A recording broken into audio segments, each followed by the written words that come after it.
Hello, I'm Fallon, and today I'll be talking about the nature of personal property and bailments. Personal property is anything that can be owned. It's movable property, things like TV, clothing, laptops, candy bars, jewelry, and there are two different types. Tangible, which can be seen, touched, and possessed, like the things I mentioned earlier, and intangible, which is the evidence of ownership, like copyrights and ideas and little papers that say that you own said idea. And it can be purchased.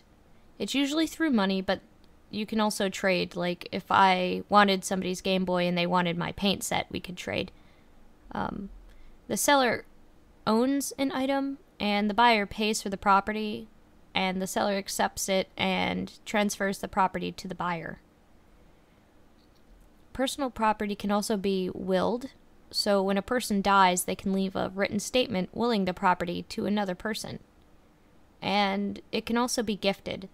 So a gift is when property is given to another without consideration, which in this case consideration is money. But it can also be other things in return, like you give somebody a Christmas card and you don't expect them to give you one back or something like that. And then there's bailment. So bailment is when the possession of property is transferred, but not the title. So the property will be returned as good or in better condition as it was when it was transferred originally. We often say borrowed or loaned when we're talking about bailment, because there's always the expectation that it's going to be returned. As a future funeral director, I encounter mutual benefit bailments most often, which is pretty usual because it's the most common type of bailment that I've seen. I rented the books that I need for class, so I don't own the rights to the physical book. I will need to return it in the same condition it was in when I rented it, or there'll be consequences. Like, I'll have to buy the book, which I don't want to do. And there are 3 different types of bailment.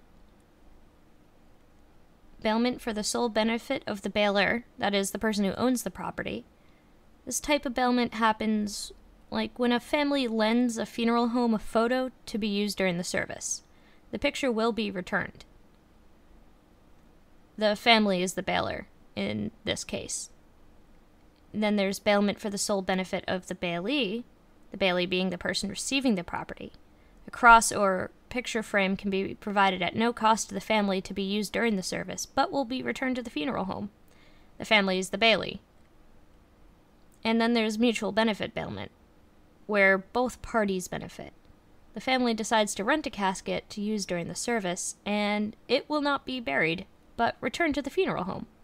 The family pays for the casket rental, and so the funeral home gets the benefit of money, and the family gets the benefit of using a casket if they didn't want to have their loved one buried, or if they were going to be cremated, or if they're going to use a different casket and decided that they liked the look of this one better. So those are the nature of personal property and bailments. Thank you for watching my video. My references are in the video description and also on the screen.